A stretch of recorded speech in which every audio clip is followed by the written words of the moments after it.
மக்கள் வணக்கம். தமிழக உலா நிகழ்ச்சியில் உங்களை சந்திப்பதில் மிக்க மகிழ்ச்சி.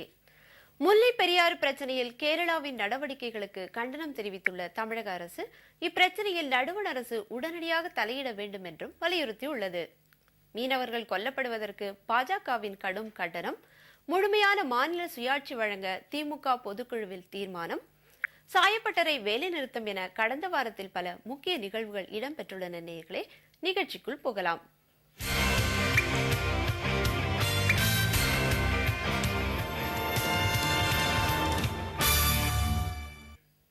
புதிய வரிகளோ வரிவிலக்கோ இல்லாத இடைக்கால நிதிநிலை அறிக்கை சட்டப்பேரவையில் இன்று தாக்கல் செய்யப்பட்டது.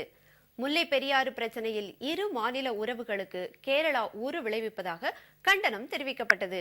நடுவண் அரசு உடனடியாக இதில் தலையிட வேண்டும் என்றும் தமிழக அரசு வலியுறுத்தியுள்ளது. தேர்தல் நெருங்குவதால் 3 மாதங்களுக்கான இடைக்கால நிதிநிலை அறிக்கையை தமிழக சட்டப்பேரவையில் நிதியமைச்சர் க அன்பழகன் இன்று தாக்கல் செய்தார்.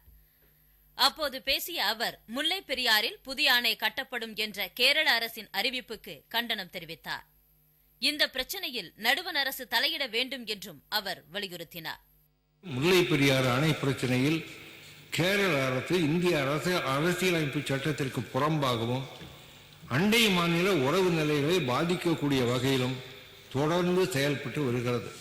அதன் ஒரு கட்டமாக தற்போது கேரள சட்டப்பேரவையில் ஆளுநர் உரையில் முல்லை பெரியாறில் இந்த ஆண்டே புதிய அணை கட்டும் பணி தொடங்கும் என்று அறிவிக்கப்பட்டுள்ளதாக செய்தி வெளிவந்துள்ளது. சமச்சீர் கல்வி இந்த ஆண்டு அனைத்து வகுப்புகளுக்கும் விரிவுபடுத்தப்படும் என நிதிநிலை அறிக்கையில் அறிவிக்கப்பட்டுள்ளது. இதற்காக பள்ளிக் கல்வித்துறைக்கு 12,674 கோடி ரூபாய் ஒதுக்கப்பட்டுள்ளது. சென்னை பெருநகர தொடர்வண்டி திட்டத்திற்கு 750 கோடி ரூபாய், ஒகேனக்கல் கூட்டு குடிநீர் திட்டத்திற்கு 400 கோடி ரூபாய், நகர் பகுதிகளில் குடிசைகளை அகற்றி அடுக்குமாடி குடியிருப்புகள் கட்ட 300 கோடி ரூபாயும் நிதி ஒதுக்கப்பட்டுள்ளது. நியாய விலை கடைகளில் 3 மாதங்களுக்கு தடையின்றி பருப்பு, பாமாயில் உள்ளிட்ட பொருட்களை வழங்க 4000 கோடி ரூபாய் ஒதுக்கீடு செய்யப்பட்டுள்ளது. மொத்த வரி வருவாயில் 1/3 பங்கு மது விற்பனை மூலம் கிடைத்துள்ளது. TASMAC மூலம்னா there are two tax revenue out of this IMFL for 10-11 7,929 crores. This is one revenue. Another one is a sales tax on the IMFL, which is in the revised estimate padi 6,223 crores. தமிழக அரசுக்கு 1,0540 கோடி ரூபாய் கடன் இருப்பதாகவும் தெரிவிக்கப்பட்டுள்ளது. இன்று தாக்கல் செய்யப்பட்ட இடைக்கால நிதிநிலை அறிக்கையில் வரிகள் விதிக்கப்படாததோடு வரி விலக்கோ புதிய அறிவிப்புகளோ இடம்பெறவில்லை. தமிழக மீனவர்கள் மீதான படுகொலையை தடுத்து நிறுத்துவது குறித்து வெளியுறவு செயலாளர் நிருபமா ராவ் அதிபர் ராஜபக்சேவுடன் கொழும்பில் பேச்சு நடத்தினார். ஆனால் அவரது பயணம் வெறும் கண்துடைப்பு என பாஜக தலைவர் நிதின் கட்கரி குற்றம் சாட்டினார். நடுக்கடலில் இலங்கை கடற்படையினரால் தமிழக மீனவர்கள் படுகொலை, மீன்களை பறித்துச் செல்லும் அட்டூழியம், மீனவர்கள் வேலை நிறுத்தம் என தொடர்கதையாகிவிட்ட பிரச்சனையை முடிவுக்கு கொண்டு வருவது குறித்து இலங்கை அரசுடன் பேச்சு நடத்த வெளியுறவு செயலாளர் நிருபமா ராவ் கொழும்பு சென்றார். முன்னதாக சென்னை வானூர்தி நிலையத்தில் செய்தியாளர்களிடம் பேசிய அவர், தமிழக மீனவர்கள் இலங்கை கடற்படையினரால் தாக்கப்படும் பிரச்சனைக்கு நிரந்தர தீர்வு காணப்படும் என நம்பிக்கை தெரிவித்தார். To discuss the problems that have arisen recently in regard to 2 precious lives have been lost recently. Innocent lives should not be targeted in this fashion, and therefore we must very urgently look at this matter in order to ensure that these incidents don't reoccur.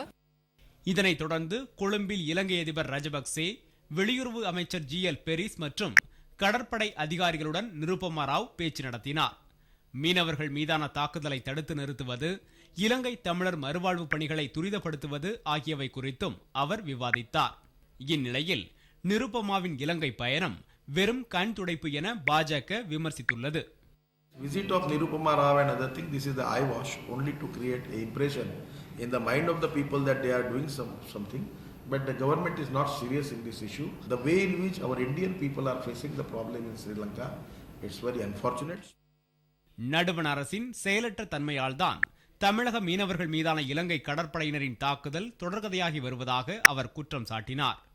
இது தொடர்பாக மனித உரிமை அமைப்பில் புகார் செய்ய போவதாக கூறிய நிதின் கட்கரி இப்பிரச்சனையை ஐநா அவையில் நடுவண் அரசு எழுப்ப வேண்டும் என்றும் வலியுறுத்தினார். முழுமையான மாநில சுயாட்சி வழங்கும் வகையில் சட்ட திருத்தம் மற்றும் கச்சத்தீவில் உரிமை பெற புதிய ஒப்பந்தம் கொண்டுவர நடுவண் அரசை வலியுறுத்தி திமுக பொதுக்குழுவில் தீர்மானம் நிறைவேற்றப்பட்டுள்ளது.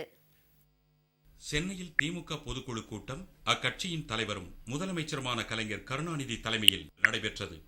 இதில் சேது கால்வாய் திட்டத்தை விரைந்து முடிக்க நடவடிக்கை எடுக்க வேண்டும், முழுமையான மாநில சுயாட்சி வழங்க சட்ட திருத்தம் கொண்டுவர வேண்டும் என்று நடுவண் அரசை வலியுறுத்தி தீர்மானங்கள் நிறைவேற்றப்பட்டன.